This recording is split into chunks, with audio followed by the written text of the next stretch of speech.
Thank you, everyone. Thank you for joining us for the latest Kumi Now online gathering. If you're new here and want to learn more about Sabio or Kumi Now, we do have dedicated websites for Kumi Now, including a YouTube channel. So I'll put this in the chat a little bit later on.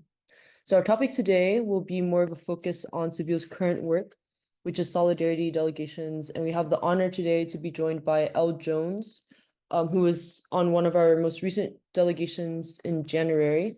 And she'll be speaking about her experience in Palestine, being on this solidarity delegation, as well as on her poetry work and art that has been influenced by this advocacy work and resistance in general. So the first part of the meeting will be dedicated to our guest, and then please stay around after she leaves as we will dedicate the rest for discussion and any additional action time. And please make sure your mics are muted while she talks, as this is being recorded. But if you do have a question, please put it in the chat as I'll make sure to relay it to her as your questions during the Q&A session. So to introduce Elle Jones before she speaks, Elle Jones is a poet, journalist, professor, and activist living in Halifax, Nova Scotia. And she was Halifax's, sorry, I cannot pronounce the word, poet laureate from 2013 to 2015, I believe. And she had a recent book on abolitionist intimacies that was published in 2022.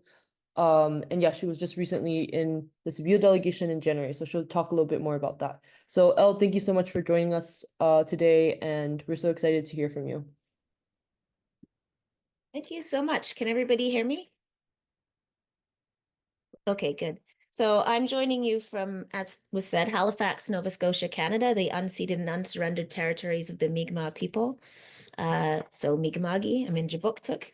And as was said as well, I was very, very blessed to be able to be on the last delegation with Sabile, which was a delegation of international scholars from 6 different countries, many Asian countries in particular. So it was called Delegation of Scholars of Conscience, and we were able to not only go to a number of communities, but meet with a number of different activists, community people, and leaders in Palestine. So it was a truly transformative experience, both in terms of the timing, I think. I mean, we left about 2 days before the ceasefire. So I think in particular that we were in the West Bank. One of the things we've seen, of course, is the shift to the West Bank of increased violence. And so one of the sort of global ideas is, oh, there's this ceasefire, perhaps we need to stop talking about Palestine. But of course, violence has never ceased. Violence has been ongoing since 1948 and before, and of course is now intensifying in the West Bank. So I think the timing was particularly good in terms of witness, and not good in like the sense of, oh, yay. I mean, good in the sense of necessary in terms of being able to come back and speak about what we saw and heard in the West Bank in particular as we see that violence intensifying. I'm going to actually do a poem and then talk a little bit more about delegation. I got halfway through an actual poem for Sabile that I promised Omar, but then I didn't have a chance to finish it. So, I'll have to hear that poem at a different time. But I am going to do a couple of poems for you. So, as mentioned, I'm a poet. I'm going to do this poem. They want us defeated, removed and deleted, and then not to speak it. To expire tidily, go away quietly, primitive society, children of darkness, the law of the jungle deserve to pull children from under the rubble. Every house is a tunnel where terrorists hide. Every child, every adult born as a crime, and so every death can be justified. And that's the language they use in all the headlines. A blast at the hospital. Palestinians died. Won't name who killed them, who fired the missile, and all done with weapons our taxes supplied. And that's why we say we won't call a ceasefire. Because we did the same thing to the colonized. In fact, they learned it from us in reserves we assigned, as studied by South Africa to start apartheid, but the words that we use must be scrutinized. It's our language, they say, that is harmful and vile, and the horrors and violence only told on one side.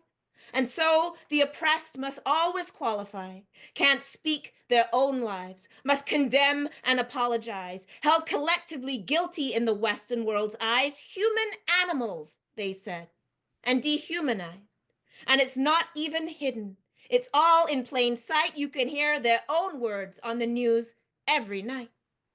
And so children are rendered collateral damage. While the world turns away and can't find the language, a problem, they say, that is meant to be managed, to be wiped off the map, to be bombed and then vanquished, pushed out to the desert until they just vanish. We said nothing about checkpoints or open air prisons. Nothing about administrative detention for children, cement in the wells when the settlers move in, no water, electricity, cut off provisions, maximum damage. Don't worry about precision, and no fighting back against the conditions. The story will only ever start with resistance. Why would they do this? They must all be villains. Why would they throw rocks? Must be their religion, inherently hateful. That's just their tradition. So we ship in more weapons for hundreds of billions, a cycle of violence consuming the innocents, and there's always a reason. They're all human shields, a depot for arms every hospital conceals, every mosque filled with fiends, every bakery. So it's not a war crime to cut off the meals, to cut off the feeds, to bomb all the exits, say they caused their own death if anyone regrets it, a misfired rocket whenever the shells hit, blocked investigations and evidence selective, just muddy the waters. Western media accepts it and all other stories not allowed to express it because they want Gaza defeated, erased and deleted, to take the seashore and inhabit the beaches, to mow down the olives and steal all the keys, to move in the houses as bold as they please. And they do it to you and they did it to me. For generations, the wretched of the earth have been squeezed into ghettos and townships, reserves by decrees with the tanks and the courts and the bombs and police, while the law chips away degree by degree, and they say there's no option but to die on your knees while you ask nicely, please. Your existence is a blight to the powerful's ease, and they'll never play nice, but they say they've the right. Still, they cannot suppress when oppressed people rise and chant out free Palestine, shaking the skies, who cannot be cowed by the media's lies, and they'll say that this love is just hate in disguise. But there's so much solidarity that can't be denied, refusing the narrative of rule and divide to call for the value of each human life. So we chant and we sing and we march side by side, and our voices cry out as our crowds grow in size. Long live Gaza, long live Palestine. Thank you. All right, so that was actually a rally poem from last year, which you can see at the end, then you're supposed to chant, long live Gaza. So I'm going to say a little bit about just some of the moments of Sabeel. To talk about the whole thing would be obviously such a long discourse. We did so much. There was so much crammed into the delegation, so much generosity that we experienced, which is the first thing I want to say, that we went to Palestine while people were experiencing a genocide, and everybody opened their homes to us. We were given more food than we could possibly eat. Hotels were open for us. Tourist sites were open for us. So that immense hospitality, just the beauty and resilience of the Palestinian people, is something that I will never, ever forget, and that I'm internally grateful for. It was just unbelievable to experience. I mean, one of the days that really struck me, I think Hebron was really a day where we saw the intense conditions of apartheid and occupation. So we were stopped. We got off, out of the van, and we were stopped about 8 times. So, we got out of the van, and this is already after coming through a checkpoint. And, Omar was with us, so from Sabeel. And so, we get off, we're immediately stopped. Soldier comes up, there's a whole conversation with Omar. They're asking him to show our passport, show papers. Why are you here? We can't really understand. I mean, this is happening in Arabic, right? We walk about 10 meters, another soldier comes up. Obviously, they saw the last interaction, but of course, they're pretending they didn't. You go through the same thing. We walk up to a checkpoint. They take, your papers. There's a whole thing. They're harassing them. And they keep asking, are you Muslim? Are you guys Muslims? So why that is relevant to people walking around in an area. We walked up the street. Now a militia pulls up. They send us back to the checkpoint. The checkpoint pretends they hadn't just seen us 15 minutes ago. So this just goes on, which is a game being played, right? To intimidate you, to humiliate you. And what stands out to me about that whole scenario, other than, the constant stopping, and as a person of African descent, obviously, as Taneshi Coates spoke about, you can right away connect that experience, right? Like the constant stopping by police and military to let you know you're not allowed to walk on this road. And immediately, like that instinct kicked in, and I'm like, you're like, don't make eye contact, keep your head down, like don't show aggression, body language. So you automatically remember all the things you've been told about encountering power, because you're like, don't do anything to to make the situation go off. But besides that, it was just walking behind Omar. And, while they're trying to humiliate Omar, and he's obviously in charge of keeping us safe, just his calm through the whole thing. And he just kept cracking like dark Palestinian jokes basically the whole time about what was happening. And I just remember that contrast between, what we were experiencing from the Israeli soldiers, and then how safe I felt with Omar, and how Omar was like encountering this with just complete dignity. And this is what we learned about resistance and nonviolent resistance, right? That they're going to do everything to humiliate you, to force you out. And what we saw all over the place from Palestinians was meeting that with resilience and dignity and grace and power. And so, despite all of this, just Omar just walking us through this, and like refusing to be cowed, and just, like being unbothered, really. Like they just could not bother him. So that was a really powerful experience. And of course, we were going up to meet Issa Amro. So we went into the hills, and then going into that space and seeing, like, they had a Free Palestine up, and just again the resistance taking place despite them being surrounded by armed settlers, just surrounded by so much violence. That was a really, really powerful experience. So um, that's something, when I'm think like writing, I'm like, that stands out as something to definitely convey to people. Similar things that we saw in Bethlehem, that experience of like the roads that you can't drive on, like settler roads versus, just like something that's supposedly normal. Like, oh, that's the roads that Israelis drive on, and now here's the dirt road that Palestinians drive on. So just seeing that, not being able to go from place to place without circling around. And people kept saying to us, we can't make plans. I can't make a plan to see my friend tonight because I don't know if I'm going to be held at a checkpoint for 5 hours. I don't know if I can get out of my community. And I can't make plans for my future because I don't know if I can leave this country, if I can get a visa. Larine, who was also just beautifully guiding us around, um, she had to come back to Palestine because her visa had expired, and then was supposed to wait 6 months. And then they said, wait more, so these kind of experiences where even on a daily basis, never mind the intense violence. There's a Black scholar, Sadia Hartman, who writes a book called Scenes of Subjection. And in that book, she talks about how um, she doesn't actually share the intense violence of slave narratives, like the whipping and stuff like that. And then she talks about how the violence is found in the everyday of slavery, right? So it's not like we all see those grotesque moments, like when people are whipped or tortured, but every day the experience of being enslaved, and everyday humiliations and expressions of power. And that's what Scenes of Subjection is about. And that's very much struck a chord with me in Palestine. That it's not even like, yes, obviously the genocide that is so intense, and, yes, settlers burning, all that, but even just on a daily basis, how much oppression there is in your daily interaction. So I think that was really important to experience in terms of the status quo that everyone wants to return to, that Palestinians are supposed to live with and accept, but nobody would accept these conditions of indignity and violence and everyday violence. We did also speak to political prisoners, and we heard some horrific stories of torture.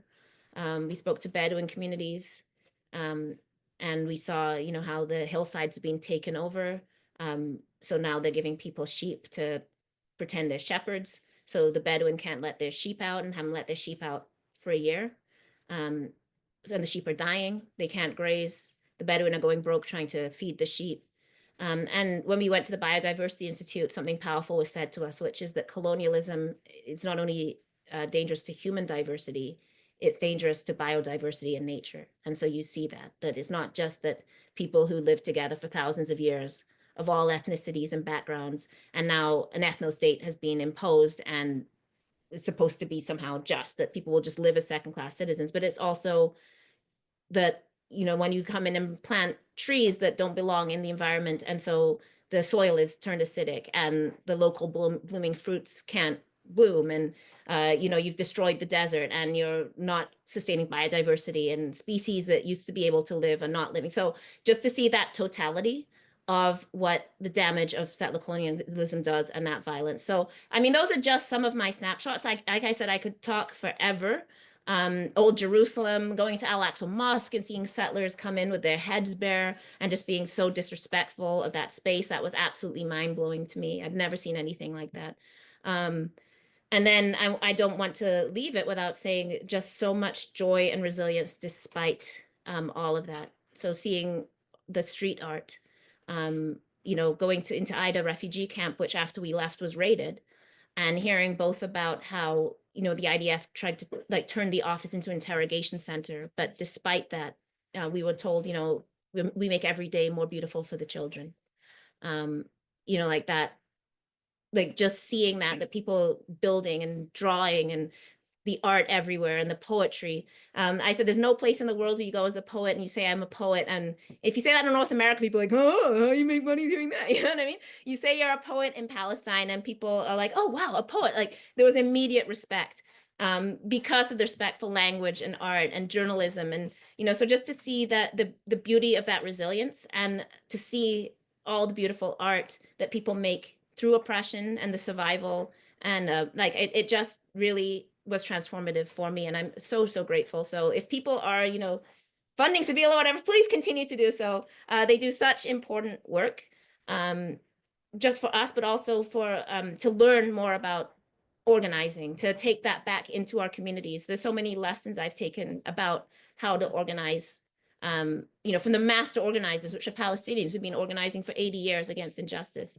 So just stuff that even to take back into my university with the students around like how we think differently about how we organize, learning about how to be more creative in our organizing, how to be an adult, like just a fully fledged adult and like be self-determined in your organizing has been really important. And then renewing our courage to speak. So I would say just immediately, I'm teaching a class on human rights this year, and I've never been. I mean, obviously, I mean, you can hear I did a poem. Like I obviously speak about Palestine, but I certainly threw away all kinds of worries about will this get me fired. And we had a class yesterday on the Palestinian exception, and we just had a full class discussion. And you know, all my students that are 18, 19, 20 are so aware of what's happening in Palestine. They were so ready to talk about this. They were so aware of the hypocrisies and selectivity of international law. They wanted to know about what I saw in Palestine. You know, they had to write journal entries, and so many of them were about the violation of human rights in Palestine. So despite, you know, the despair we feel watching what's happening, you know, the sense of what is the end game here? Like, how can our countries support this? You know, all the oppression we face speaking out, and then, you know, that like quadrupled by trillions by what the Palestinians face. There is hope. And I saw that on the wall of refugee camp in Ida, hope. So hopefully that gives you a bit of a snapshot. I'm going to do a couple more poems to you and then we can do Q&A. Does that work? So I could talk forever about what I saw on the trip. I'm trying to be short. But yeah, my heart is so full of what I saw. I'm so grateful to the Palestinian people for teaching us. The generosity, as I said, it was unbelievable. Like the people that we met, that, you know, we were meeting with like Barghouti, and the wife of the doctor who had gone missing is on the phone with him. Like this is what people are dealing with, and they're making time for like just a bunch of like random people to come in and sit and talk to you. You know, I've just never experienced that kind of open-hearted generosity in my life. Palestinian hospitality is real. So shout out to that. I'm going to do a couple of more poems. This one I was actually able to do in the Ramallah Cultural Center in Ramallah before the nativity play that was being put on. So I share it with you. They sit in their newsrooms with their mics and their wires. Night by night, all they bring us are one-sided liars. BBC's bias, they don't even hide it, shouldn't surprise us. They're all colonizers. Don't get on the air unless you sing in their choirs. One by one, all the Muslim journalists fired. And Palestine's children are burning in fire, while protesters arrested for putting up flyers. Arrest us for chants from the sea to the river. Every word that we use ends up forbidden. They say Palestinians aren't even existing. Trudeau thinks that genocide's surely a winner. They called the police for interrupting their dinner. Our politicians take money to visit the killers. They go on vacation, so now they stay quiet while Palestine's children are burning in fire. They're sending our taxes to weapon sellers and buyers. Every day of this occupation, their profits go higher. We send our police to be trained by advisors who roam the West Bank as terrorizers. And inside Israel's prisons are thousands of minors and women in prison without even a trial, living with checkpoints inside of those wires. They cut off the food and all the supplies and no anesthesia for surgery either. If you show any joy, you just might expire. They're adding the doctors to funeral pyres. They're killing the journalists and banning the writers, and even the olives on the branches are dying. They tell us their plans are to leave no survivors. They say no one is innocent, not even in diapers, so Palestine's children are burning in fire. Israel resumed bombing and dropping their shells. They've kidnapped more people to put in their cells. In the West Bank, where no Hamas dwells, a pregnant woman, they say, is a 2-for-1 kill. And who's there to stop them? Nobody can tell. Biden's all in saying Gaza farewell, and we voted for settlements at the UN and will keep saying Israel's right to defend while every 10 minutes another child dead. And if you play soccer, they'll shoot for your legs. Shireen Abu Akleh, they shot in the head, and they'll wage all this war without our consent. So be careful what products you buy off the shelves. Don't let propaganda put you under a spell, and I hope Henry Kissinger's burning in hell with all the war criminals who run this empire will force all these murdering scumbags to retire because Palestine's children are dying in fire. I'm going to do one more for you before Q&A and maybe a short one after. I wanted to share this poem, which connects the experiences of living in African Nova Scotia with those in Palestine, particularly as we were going and visiting communities and hearing about land being taken. While certainly not the intensity, it very much resonated with the experience in this province of Black people. So Africville is a community of Black people, of African Nova Scotians, that was destroyed by the city of Halifax in the 1960s. So first they tried to force the people out. They put in a hospital for infectious waste. They ran the railroad tracks through the place. They put them in a prison. And when the people still wouldn't sell, they began divide and rule tactics. And when the people still wouldn't sell, they sent in bulldozers and bulldozed the church in the middle of the night, and then put the people in garbage trucks with their stuff and shipped them out.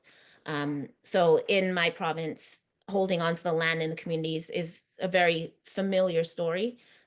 Many of our elders don't have land titles, so the land is being bought up from under them, or they're being coerced out of their land. So that experience of being in Palestine certainly resonated. So this poem is a poem about Africville that tells, the first part of the poem tells the story of Africville, and the second part is our survival and resistance and resilience. So one of the things that we've always known from the Palestinian struggle is that our struggle is connected.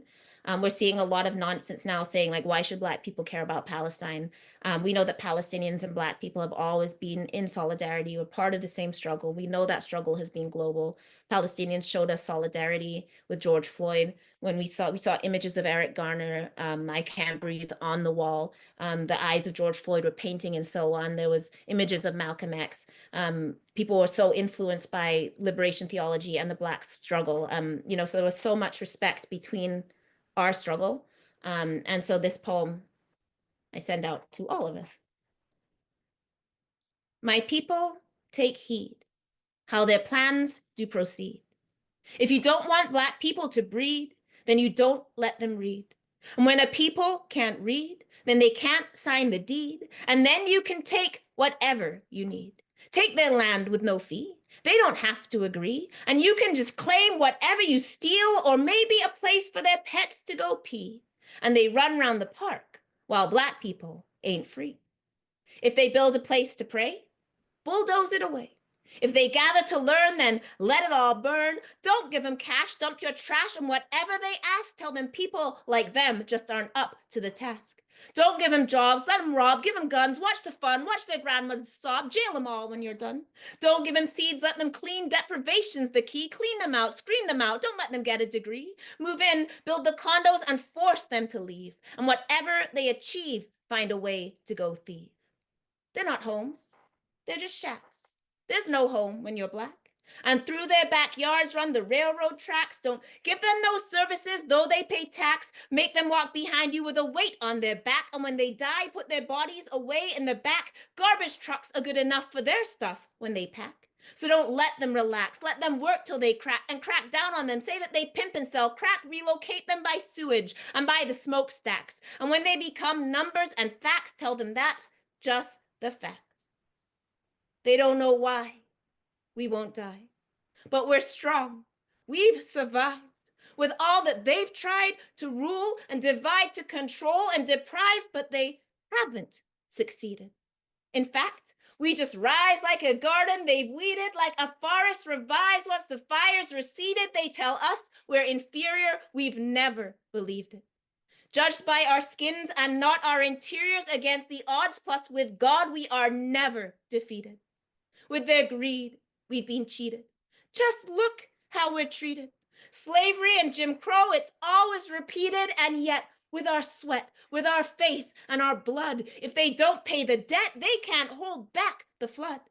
Did you see us that summer all over their streets? But don't be fooled, we're not cool staying down on our knees. This is land that we're owed, and we're not saying please. And apologies, no, they are never enough. And no, not fake churches, we're calling your bluff. Give us land, reparations, we want back our stuff. Or did you forget that our people are tough?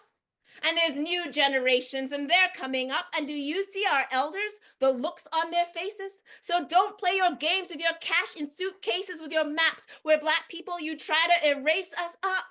All this spirit, it never has faded. And we won't be persuaded. Too long we have waited.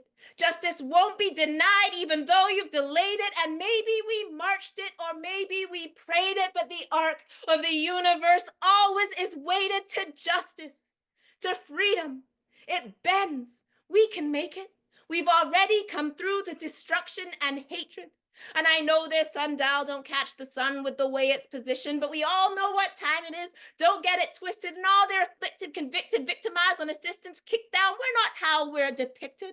We're not afraid now. I don't know how you've missed it. And the blood in our veins is a powerful liquid. So when you see us out here, all clapping and singing, you can hear that church bell that will always be ringing. It will always be ringing with the songs of the field. And we're all standing up from the places we've kneeled. And our faith is our shield. Our spines made of steel. We've been raised in the dark. We're strategic and patient. The spark in our eyes is pure determination. Our ancestors have put you on notification. We won't stop till you give us our full reparations. Thank you, everybody. We have some time for questions. Thank you so much for listening. If we have time, I'll do one more short poem at the end, but let's do questions. Yeah, it would be great if you can share on your poem with us. But thank you so much for your poetry, and the beautiful presentation as well, and your experience with the Sibiu delegation. It seems like there's a few questions. One person asked, after what you saw, what do you think is the best next step for advocacy and help? And maybe this is more for us based on what you saw during your time with Sibiu. Yeah, I mean, I really took away creative organizing. I don't know about your cities, but I feel like, we have these weekly rallies and people attend them, but obviously, like, that's one piece, right? And they do build some mobilizing and solidarity between the group, but they're not in the news. So I think being willing to take all forms of action, I think that's really important. Like thinking creatively around, not just sort of going back and saying, okay, so we've done a petition, we've done a march, and that's it. So now we're like, so we got creative movement when the students did encampments and divestment, right? So just thinking, I think we're everywhere we are. The other thing I've been trying at my university is, like they committed to divestment. They've been really slow about it, and it's been a way of I think stalling the students and taking momentum. So I'm sort of proposing the positive side. So like, they don't like divestment, it's mean. Boycotting Israeli universities is mean. Isn't that censorship? So one of the things I'm proposing is, well, why don't we make partnerships with Palestinian communities or groups? Like we can work with Sabeel and come up with groups that we can do research partnerships with, or and that I think gives a way for faculty to get involved that may not feel confrontational to them, but is political. And then we work off those sort of positive relationships. We're also thinking of doing like honorary doctorates for Palestinian people, which also forces, if Palestine, if they get the doctorate and then Israel doesn't let them travel, that immediately involves our university. So um, I Yeah, think just, great. yeah, like using art, using, so like working with, yeah, so within my institution, like they've really been stalling on divestment. So I'm now meeting with the president to push on, like, why don't we're a women's university, like historically. So I'm like, why don't we make links with Palestinian women's groups? That's something we can do. We have an education nutrition department. There's all kinds of opportunities for research and collaboration. And I feel like that's less threatening to them, but actually does work as a political, then we start forming those relationships. So that's definitely something I'm trying. So yeah, I feel like moving forward with courage and being unafraid. We've all been canceled by now, so I feel like, you know, whatever. I think just having, yeah, like more conviction in what we're doing. If Palestinians can live every day, I mean, my university didn't want to fund my plane ticket. They didn't fund my plane ticket, and the excuse they gave was there's a travel advisory. And I was like, yeah, and Palestinians live in that scenario. So doesn't that tell us why we should cut ties with like Tel Aviv University? Like, and then there's this whole to-do, like, oh, we checked the insurance while you're gone. I'm like, okay, so like if you care that much about Palestine, let's talk. So, I think that like just continuing to push. If we have teaching opportunities to teach, union spaces is definitely something I want to push on. I kind of got canceled from going to unions, but um like we all got canceled, but and I guess I'll say this between us, that like, so I'm going to like this, we have a Black Summit, National Black Summit this weekend, and there's a lot of politicians there. So I certainly plan on um like I'm on a justice panel with the Minister of Justice, former Minister of Justice, I guess. Well, I don't know. Whatever's going on with the Trudeau government. But um I'm certainly going to challenge him on Palestine in that space. And the person who's convening that, Michael Jean, the former Governor General of Canada, actually, while I was in Palestine, sent some very encouraging and supportive messages. So I feel like it's an opportunity to work on people that way. So I just encourage us to, wherever we are, to not be afraid to use that space to advocate for Palestine. Sometimes when you stand up and say things, you get that, so you just can't let it bother you. People are always going to complain about what we do. There's never a right time or space. We blocked the road in the wrong way. We interrupted the speech in the wrong way. We asked questions in the wrong way. So we just have to, go for it, I think, and be secure in our convictions. So I don't know if that helps, but in my own work, and yeah, I encourage us all to just keep thinking, like, how can we bring Palestine into this conversation and don't let it fall off the conversation, just be unrelenting, but also be creative. You can have fun, you can have satire, all kinds of things, art, anything. Does that help? Oh yeah, sorry, Mount St. Vincent University in Halifax. So we are allegedly a feminist social justice university. So, I will say that our former chancellor has been very, very supportive, Sister Joan. We also have a nun as a chancellor. So we did write the nuns and asked them like what their position. We quoted the Bible at them a lot and talked to them about the importance of justice. And they sent back the Catholic statement on Palestine, which was a progressive Catholic statement. So interestingly, the nuns are probably our most progressive element in our university right now. so so yeah, I don't know if there's any other questions. Yeah, thank you, Elle. And those were really great, like concrete examples of what creative resistance and creative organizing might look like. Also, see that you've been around Omar too much because this is his approach as he'll, I have a avenue until he gives up. Well, he never gives up, but I have yeah. a file of stuff Omar says, and then when I told him I was keeping a file of Omarisms, he got even funnier. So there's a whole essay waiting of just things that Omar says. I have a whole a whole like collection, which is a really good example that, I remember the day after when Hebron, we were supposed to do a debriefing, and Omar was like, "Who was your favorite soldier?" So just like that humor that just shows that like you're not going to be humiliated, you're not going to win. So I think we can take those lessons and yeah, use everything we have. Yeah, absolutely. And someone asked what the name of the delegation you were on again. I forgot the exact Of conscience. This chair is so loud. So there was people from South Korea, Japan, Myanmar, Burma, uh, America, Ireland, and Canada. So 6 different countries. And one of the things that was interesting about that is there was a lot of conversation about mobilizing Asia. So a lot of them, like South Korea, apparently, when after October 7th, it was like 70% of the people were pro-Israel, and now it's flipped and 70% of people sympathize with Palestine. So there's a lot of discussion about, there's so many billions of people in Asia, and a lot of the focus is on Europe and North America for obvious reasons, like, because of the sponsorship of like the obvious point is it's our countries that are upholding Zionism and sending the weapons. But there's a lot of scope in Asia, particularly even so more now as Trump's like, crashing the American empire at like rapid pace, you know. So there is a shift to Asia politically, but also with the people. So one of the things that was good in that delegation was thinking a lot about Asian solidarity and solidarity in the global South as well. Yeah, that's amazing. Thank you so much for more info on that and reminding some people of this. Um, let's see. Some other people also asked if you have like your poetry online, especially the ones you just read. I think it was really powerful for people and they wanted to maybe see this. You. Some of them might have filmed it. Like sometimes I think they end up on like random people's Instagrams when I do them at rallies and stuff. But if you want it, I mean, certainly the recording is available here. I'm not ashamed of it. I stand by what I say, so I'll say anything in any space. So please feel free to share it. But also you have my email if you want me to send and people want to contact whoever they got, I can certainly do that. But also, look for my next book, I guess. So I'll be in there.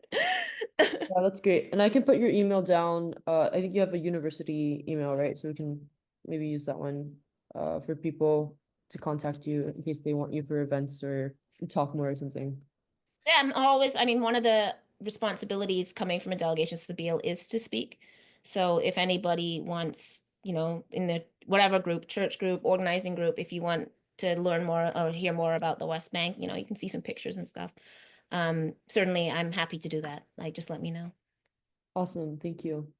Are there any other questions for Elle? Anything I missed, you can put it in the chat and I can read it out. I'm like trying to lean forward and see, but Mhm. um yeah, so I'm gonna do one last poem. It's short. It's a bit different. Like, well, not really. I always feel like it's different than my normal vibe, but it's not. All my poems are the same. All right. So here's my final poem, and then I'll leave you to your meeting. Thank you so much. As I said, please, when I say invite, like free, obviously, Sabeel gave me a lot. So to give back to Sabeel, it's really important that we witness as we committed to. So please let me know if you want me to come speak, like Zoom or whatever. I'm committed to doing it. So, okay. As poets passed on mountain climbs, surveyed the world from views sublime, and from their pens immortal lines on daffodils composed their rhymes. One day again, perhaps from mine will flow out verses on divine, on love as tender as a vine, and night spent laughing over wine. The nighttime stars, the scent of pine, perhaps one day in words combine. But now there's no words I can find that ever could describe this crime. So while those with power will us blind, my poems are for Palestine. While the shrapnel rips through spines, night air disturbed by missiles whine, and Baris buried under shrines where poets mused on paradise.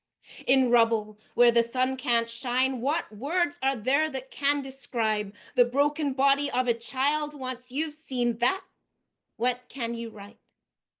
One day, again, we might delight in love and friendship, warmth and life, and poems like the birds take flight beyond the rubble and the wires. For now, our inks on protest signs of horrors forced before our eyes, and one day soon, when freedom rise from river to the ocean's brine, then other poems we will scribe. My poems are for Palestine. For now, we buy a cloth of white with long tails that we make a kite to bring back love. Until that time, my poems are for Palestine. Thank you. And of course, that last verse was a reference to Rafat's very famous poem. So thank you, everybody, for your time.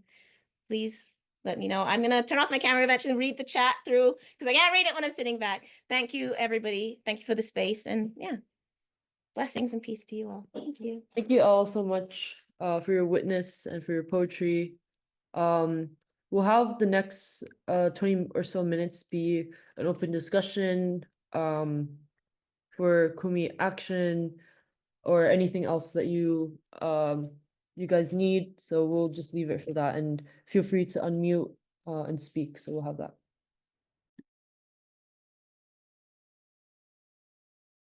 Oh, another announcement I wanted to make was 2 weeks ago, if anyone has been here for the Kumi Now session, we heard from I think it was Gise Manasra, and she spoke on her village. I'm blanking on the name right now, but there was someone after in the discussion who had wanted to speak and had talked about like the hogs or something like this.